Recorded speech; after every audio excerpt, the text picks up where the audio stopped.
Hey, I'm Decathlon Gamer. Welcome back to PCM21. It's career mode. We're on episode 52. It's now early September. A lot more signings have taken place over the last 2.5 to 3 weeks. And here's the update on where we're at. Delhaize at 19th, Quebec Assos at 20th. We still are at 21st, so the same place we were on that last update.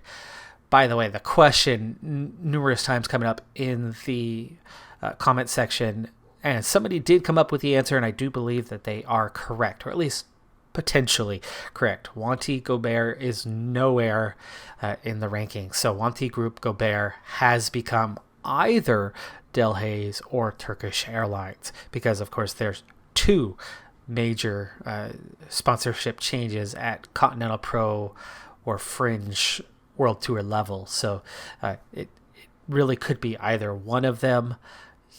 Don't know which one for sure is which, and then who the other one is, I don't know. But anyway, we do sit 21st. Now, I had predicted that we would be 23rd, but then that one big thing that we need to keep an eye on is, well, this being free riders left for next season. Now, last time we had checked on this, there were numerous 79s, 78s, 77s, 76s, lots of them still available. And from there, we bumped from the bubble down to 21st. But now, looking at the list, DeBont is the only 77 remaining at 33 years of age. Not exactly a popular rider to sign at this point. A couple of 75s, and then you drop to 74 and below. Now, based on rankings and based on our 77-point index, I think there is extremely little chance of any of those 74s impacting a squad positively enough to bump them ahead of us. That's not to say that it can't happen, but even us, our minimum of the trio is a 75. Now, I have two 75s that we're relying on right now for our ranking. So, okay, in comparison's sake, you could see a 75 mattering. 74, I don't think a 74 is going to do it. Now, that's not to say that it's going to be impossible. If you look at that list of 74s, there's a couple 21-year-olds, a 22-year-old, a 23-year-old, a couple 24-year-olds that all have the potential to level up somewhere over the next month. Zigar has no team currently, so they're probably not going to level up terribly fast without proper training going on. But that's not to say that I'd say at most there's a handful, right? We're looking at 3 definitely could impact 1 that definitely could impact a roster, that could impact a ranking, and then the threat of a couple more through leveling up. So I'd say maybe 5 riders left that could impact us. Now, going back to the rankings once again, we're looking honestly at how many teams are going to be close enough, right? It's got to be the high 4 stars or the low 4.25. So Bahrain Victorious, Apple, Hagens Berman, Alpecin, Phoenix. And maybe that's where you draw the line. I mean, we're looking at maybe 4 teams that can now overcome us if they sign one of those 5 key riders that are still on the market. The odds of that happening, pretty slim. Pretty slim. I'd say at this point, maybe we drop down 1 more place. Probably we stay right about where we're at. Then the final thing that we look at is, well, what about us? What can we do in the next month? Now, we've been leveling up pretty rapidly with a handful of riders. Of course, we have a lot of good young talent. I mean, you look at my top handful of riders. Okay, let's look at our 74s and above. I think anybody below that mark, the best they're going to do is maybe 2 levels and hit a 73, right? A 73 jump to a 75. I don't think they're going to jump 3 levels, though that's certainly not impossible. Kalnin's maybe has a massive level up ahead of him. Zelionis, right? Maybe. Arbutus, right? Narbutas, whatever, however we're going to pronounce his name. Okay. 1,000,000 to 1 shot that those guys jump to a 76. I think you got to look at 74s and above. So we're above us. 21 years of age, absolutely could level up. Roman, okay, he's not high potential. He has leveled up more than once. I think he's going to be staying at a 74 until at least a ways into next season, so probably not him. Jurcevic, 20 years of age, 74 overall. How long ago was it that he leveled up? I think there's a shot, right, that Jurcevic could see another level.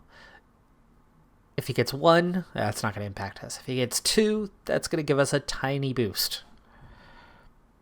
But we have 4 riders in key positions that have a chance of leveling up. Berlikov, I think, much too recent on his last level up.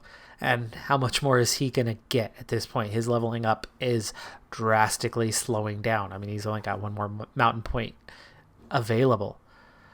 Martin Guerrero, Karaman, Isakov, and Igashin. Now, Isakov leveled up pretty recently, so let's rule him out. That leaves me 3 riders. 3 riders at 23, 21, and 22 years of age. I have no idea when Karaman last leveled up, but there's a chance. We have a chance. You get a level up from one of them, a 75 jumping to a 77, and maybe we're back on that bubble. Maybe we're back in 19th. It's happened before. Last year, one of the years that we were not looking like we were going to make it, we were on the bubble, and then all of a sudden we did make it. I think we were like 22nd, and then we ended up 18th after somebody leveled up just before the signing period. I think it was late September, last week of September, that they leveled up. So it could happen. It could happen. And I actually think there's a better chance of that happening right now than there is of us dropping further down the rankings, at least further than maybe 1 spot down the rankings. I think it's entirely possible we could drop 1 place in the rankings down to 22nd. But here's the last thing. Let's get to the racing, okay? I know we've had too much discussion time recently.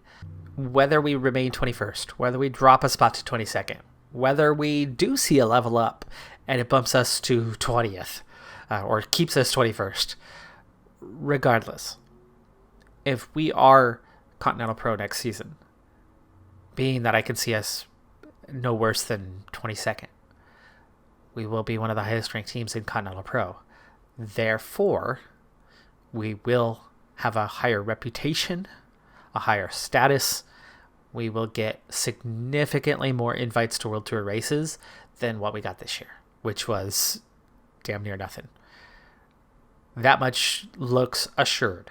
And I'm excited for that because that can make a huge difference going forward into next season. Also making a huge difference, we're going from 30 riders with numerous riders in the upper 60s or, right around 70 to my, oh my, almost all of that is gone.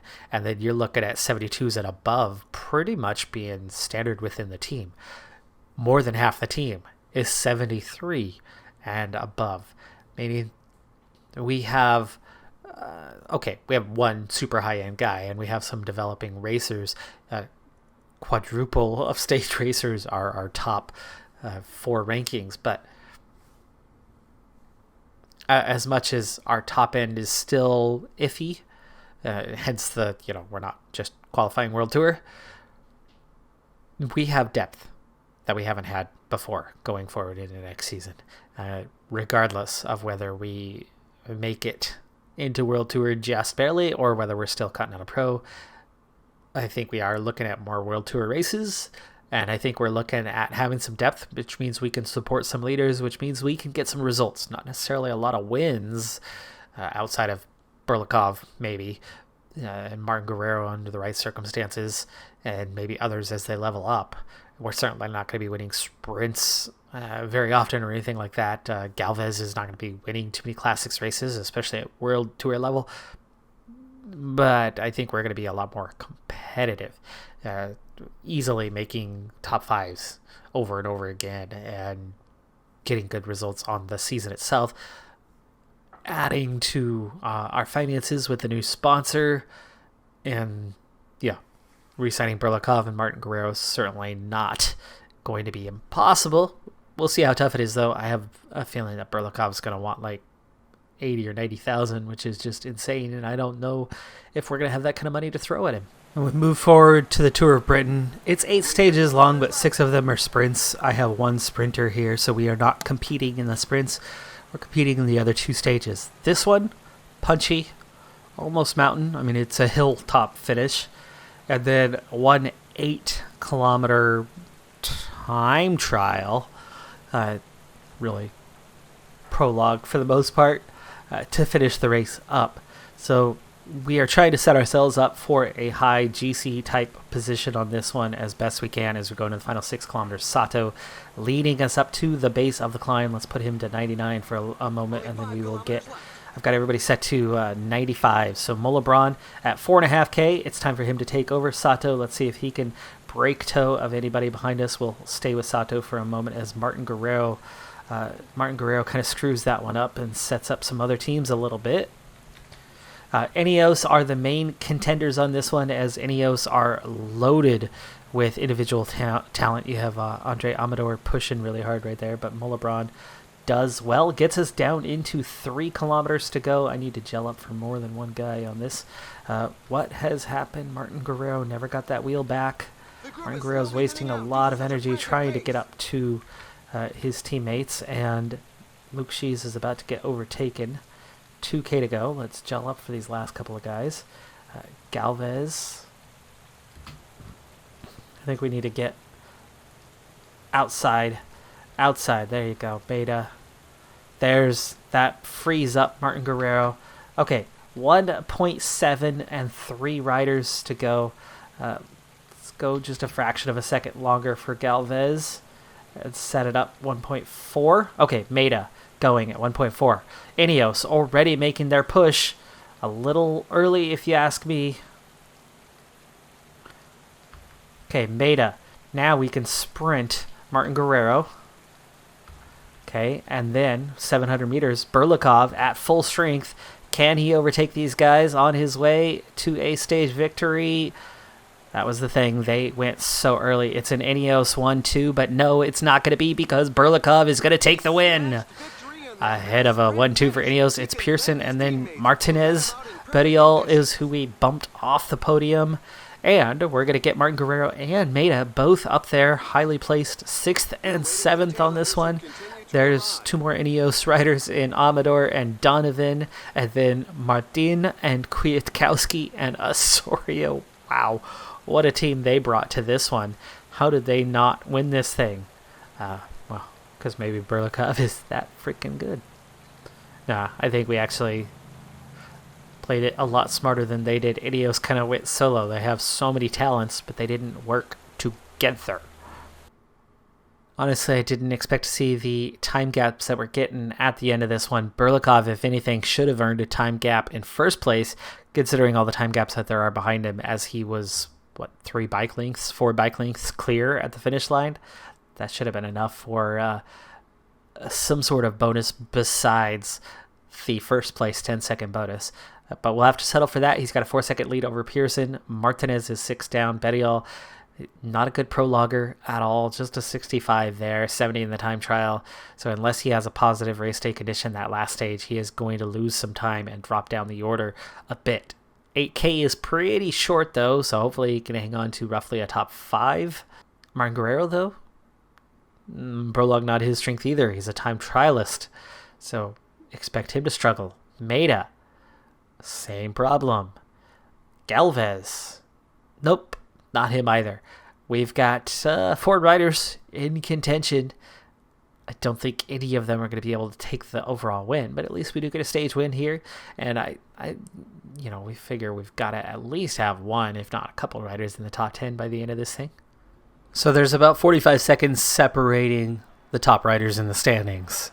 And it's looking like through this short time trial that there's about a minute or just over a minute from the best time trialist to the worst time trialist as we get Luke Shees towards the line here.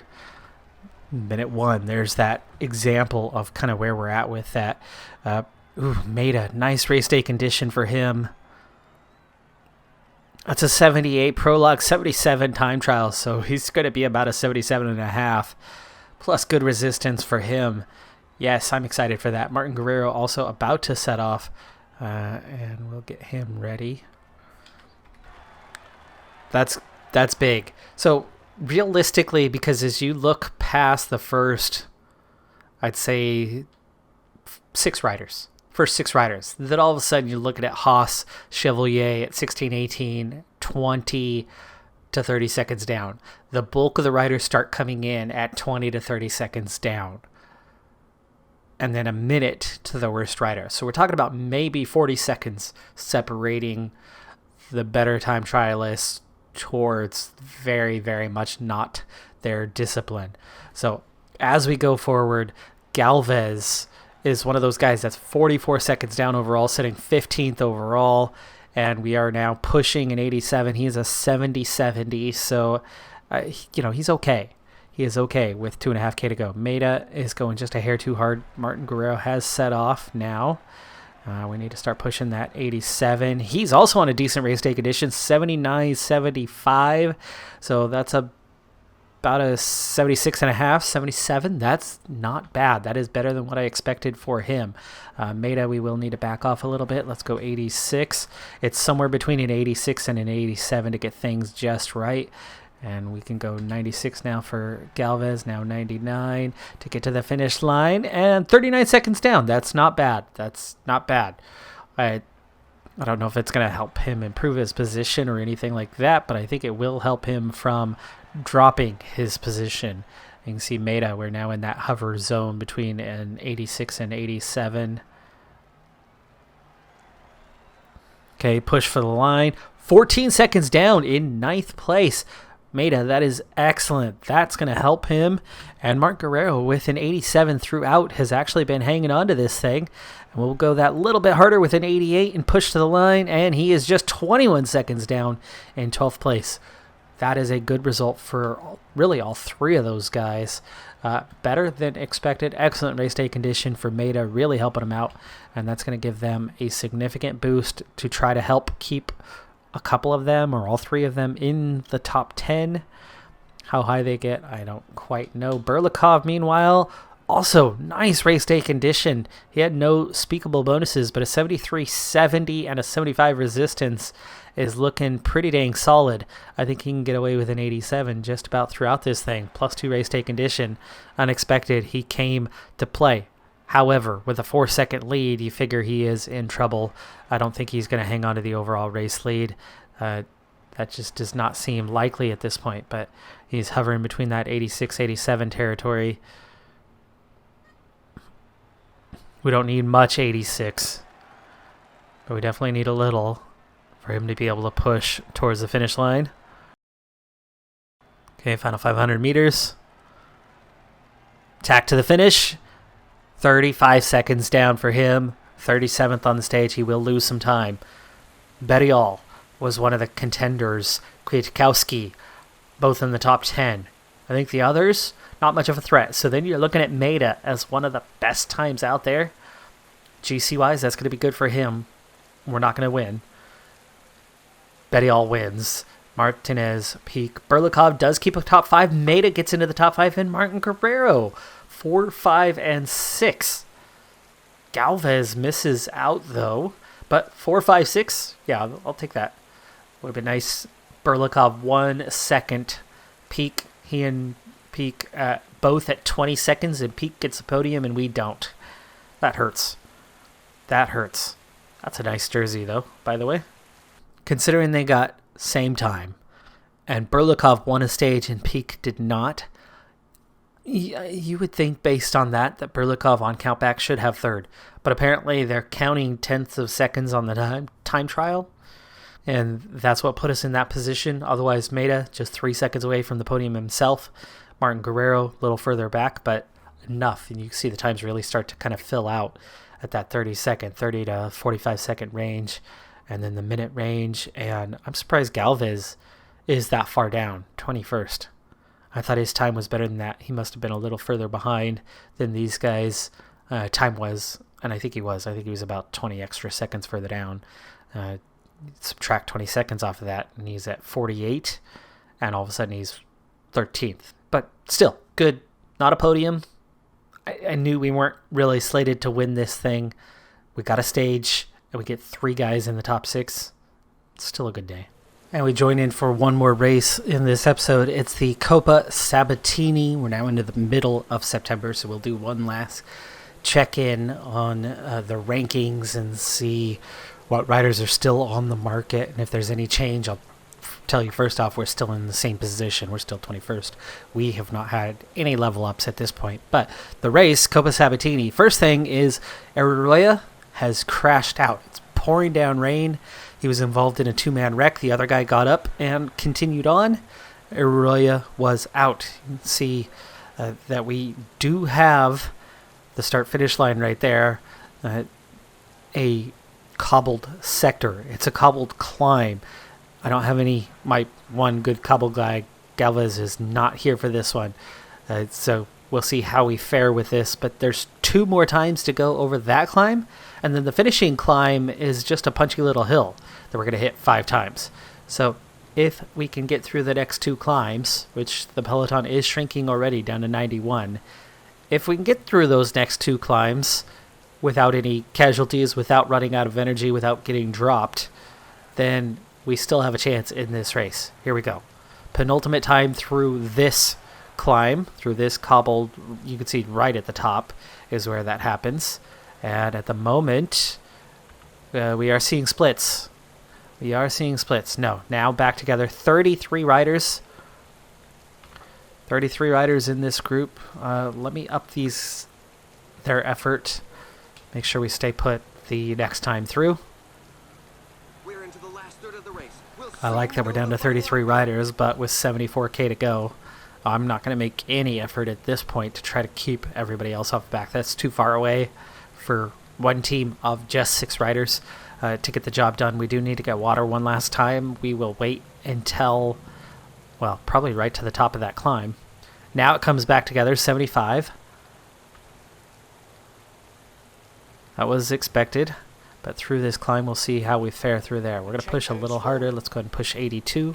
Lutsenko and George Bennett both crashing on this one. That's going to hurt their chances. And it's down to 63. Pascalon also. Okay, we go over the top. Still together at the moment. Let's send somebody. Magisha's a little too tired, I think. Kikovchi, probably a better candidate to do that, though he is working for Burlikov, and that kind of sucks to lose him. Down to 16 at the moment. That's not what we expected. And we have a chase group of 12. Oh, I like the idea of 29 riders continuing on. Luco, go ahead and get water for this group.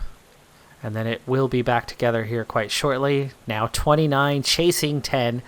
That is 10 of, 12 riders, I think, in the original break. And they had 7 minutes. It's down to 2.5. Okay, go 85. Got to hang on here. Okay, we have 2.5 minutes to bring back, so that's one thing to watch out for. And we have about a minute to the chase group, other than one guy caught in between. Here is our first look at the finishing climb. No cobbles, right? Big left-hander. 8% there for a little bit. Drops off a little bit. Big switchbacks. There's 1K to go. 6%. Eases off again. 7, 8%. 9%, 10% just before the finish line, and there's the finish line. And then it continues on a little bit more. We're going to hit this thing 5 times. 4 to go. Mugisha gets dropped and falls back to a chase group almost immediately. It's 45k. It's a little too far out for me to take over just yet. Now it's 14 that are chasing, so that group split up. We only have one team working, and they are not working hard, so let's try to get Luco on the front.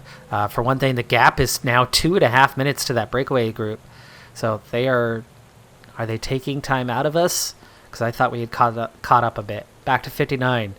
We just don't have much. Pernsteiner. Wow, 76 is enough to take over. Yeah, that's pretty weak. 31 riders. Gel up for Luco. I'll have 4 guys as we go on with this thing, but yeah, this is looking a little iffy right now. Not much oomph to the group, but I do have some strength in my guys. There's a little more oomph to that chase now. At the moment it's 61, that's because things are stretching out on the climb. You'll see as we go over the top it's going to decrease again. In an important time to not drop back too far. Okay, back down to 32. And do I want to use Kyakovchi now through this one? I think we do. Let's go ahead and gel up for him. And let's get him to the front. We got to keep chasing for one thing. It's a 2.5 minutes still to the front riders. Bernal, Ciccone, yeah, pushing tempo. Pogacar, pushing tempo. This is an attempted attack. Sensing weakness, they're trying to leave the peloton behind. Kyakovchi, I think, is what's actually keeping them from actually getting off the front. And I've got my 3 guys right here. Rivera, who are you going to protect? Protect Berlikov, our leader.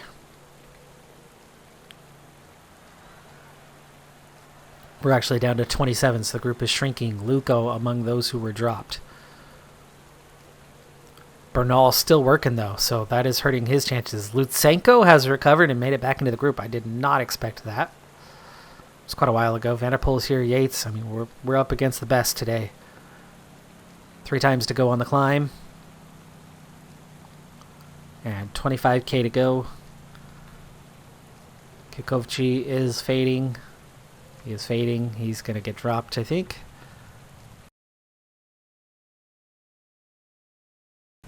Shoot, Rivera, you were supposed to be protecting. Why are you this far back? You're behind Kyakovchi, you're behind Igashin, you're behind Berlikov, and there goes 9 riders. 10 riders going clear. I think it's actually 9 riders going clear. That was a breakaway rider that we're reeling in. Now it's a chase group of just 6. And that's breakaway riders that they've caught. So just like that, that gap came down to virtually nothing.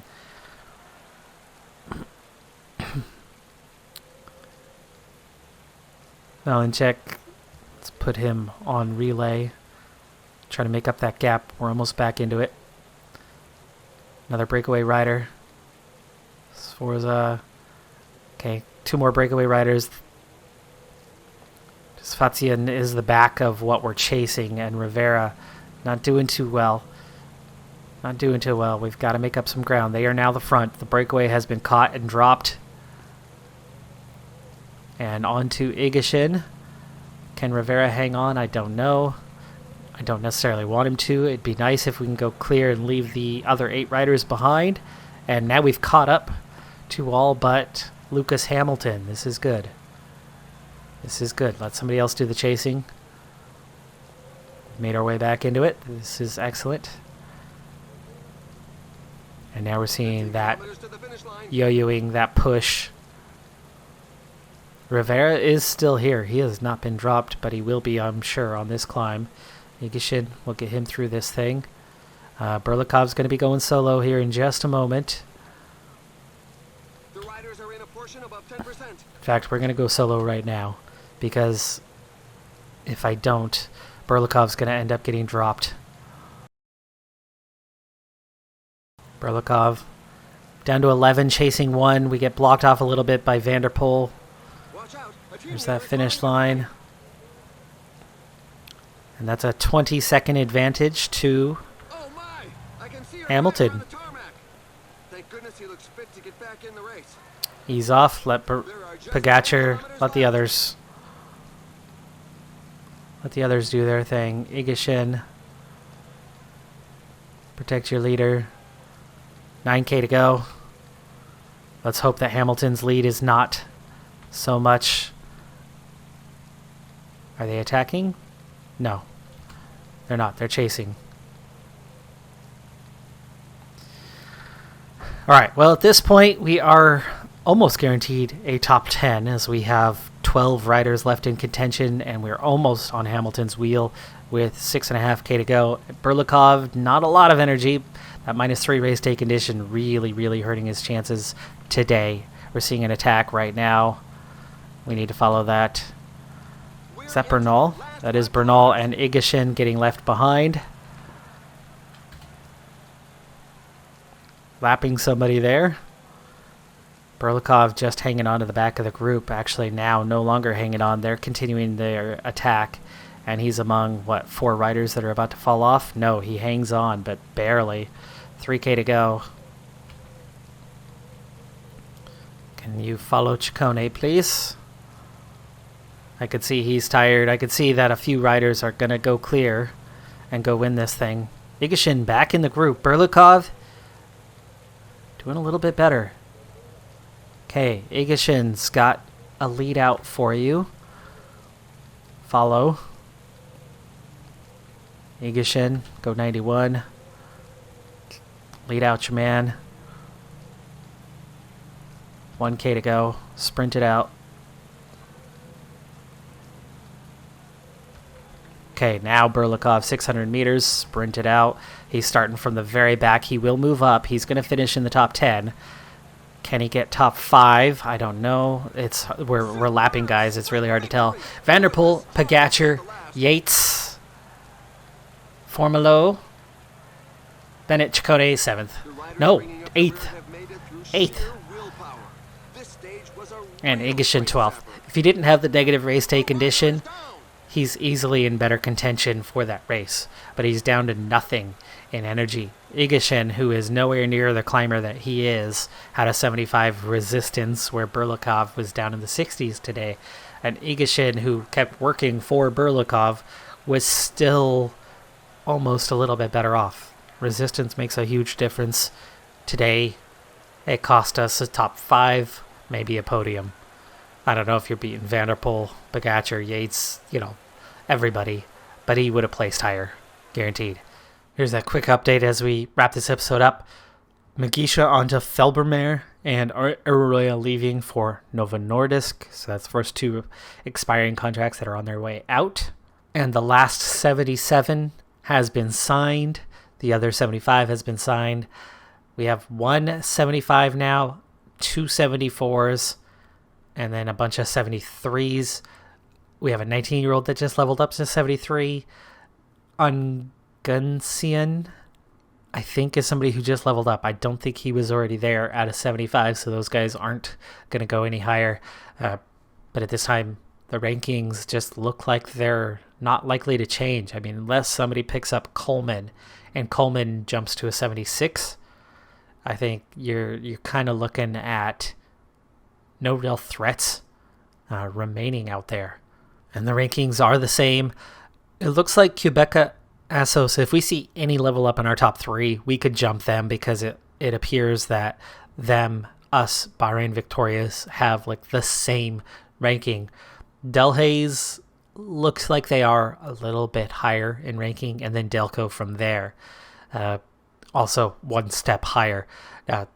Depending on your screen size, you may or may not see that, but I can see that 20 through 22nd, we are on the exact identical ranking, and then everybody else kind of above us. So if we level up, depending on how that level up goes, we may or may not be able to jump those 2 teams. It just depends on what kind of level up we get, how much of a level up it is on where we go with that. But it's definitely tight. Middle September with a few weeks to go. It's not looking good. Other than that, we're poised to be the 2nd highest Continental Pro team, which that looks good, meaning we're going to get lots of World Tour races. We'll almost certainly get at least 1 Grand Tour, if not a couple, and plenty of other World Tour races on the calendar for next season, and that'll make a big difference, financially speaking, in particular. That's going to do it for this episode, though. I'm Decathlon Gamer. Like, comment, subscribe. See you next time. Have a good one. Be safe out there, and bye for now.